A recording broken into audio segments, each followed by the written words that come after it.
Edasi, kuidas parasiit muudab isase peremehe emaseks. Et parasiit aitab nagu soovahetusele kaasa. No see oleks minu eest võib-olla isegi odavam kui nagu lõigata. Tuleb keegi, eks ole, nooruk arsti juurde, ütleb, et noh, näete, et ma tegelikult olen naine, et andke nuga. Tot, pastoi, brat, meil on parasiit sulle. Võtame üks parasiit, ma ei tea, paeluss või mis tüüpi parasiit see on seal? Need on, mõtlen siia, ümarossid.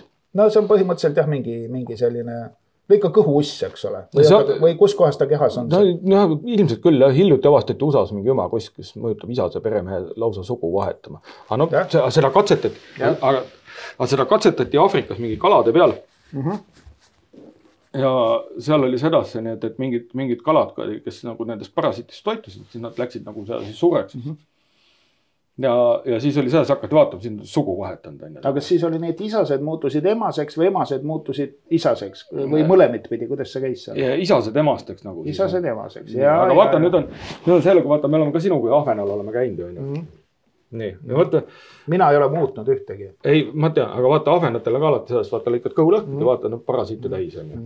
Nii. Ja siis oli see, et mitu triipu on Ahvenal? No mitu triipu on. Mitu triipu on? Ma ei ole lugenud. Ei ole lugenud. Ahvenaid triipe ei lugenud. Vaata, Ahvenatel on sedasi, et mida rohkem triipe, seda suurem Ahveni on. Ja on sedasi, et ütleme 3 triibuga Ahvenad, need on kõik alamõõdud, siis need tuleb tagasi visata. Mingi 4 triibust alates võib kaasa võtta.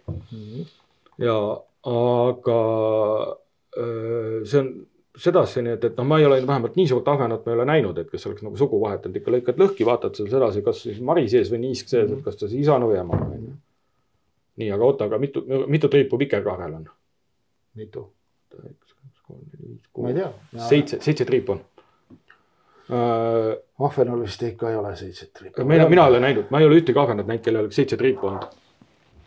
Aga see asi klapib ikkagi hästi. Sellepärast, et see on nüüd, eks ole, parasiitidega selline jutt, et parasiit teeb nagu siis isase, kala on ju emaseks. Näiteks Alex Jones, tuntud vandenõuteoreetik, kes on praegu väga huvitavas olukorras, ta on nii vandenõuteoreetiline, et kohus mõistis talle, ma ei tea, kas miljardi või midagi trahvi lõugade laiutamise eest ja nüüd tal müüakse kõik asjad maha. Stuudiod, värgid, kõik. Tema on rääkinud juba ammu seda, et vees on mingid kemikaalid, mis muudavad konnad, kuidas siis viisakalt öelda, pederastideks. Et nad küll sugu ei muuda, aga nad hakkavad käituma nagu ema konnad.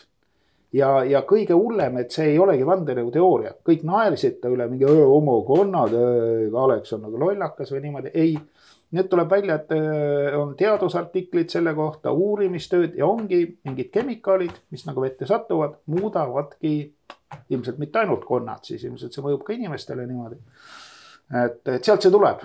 Ja viimati, ja see ei ole jutt, meid räägib ainult Alex Jones, üks Kennedyte suguvõsa viimane staar, kes nüüd seal möllab, rääkis täpselt seda konnade homostumise juttu. Nii et seda, et nagu ussid, võib-olla need ussid ka eritavad mingit keemiat siis seal keres või kuidas see töötab. Ilmselt midagi võib olla, või viivad kuidagi selle mingi hormonaalse tasakaalu nagu ussi, aga et seda saab ka keemiaga teha. Et selle asemel, kui keegi läheb arsti juurde ja ütleb, et lõigake, siis kas okei, et meil on 2 varianti, üks, et siin on parasiidid, olge head, võtke see uss sööge ära, või teine asi, et minge kraavi äärde ja kui näete konna, jooge seal vett. Et siis te muutute ise nagu ilma igasuguse kirurgilise sekkumiseta pederastiks.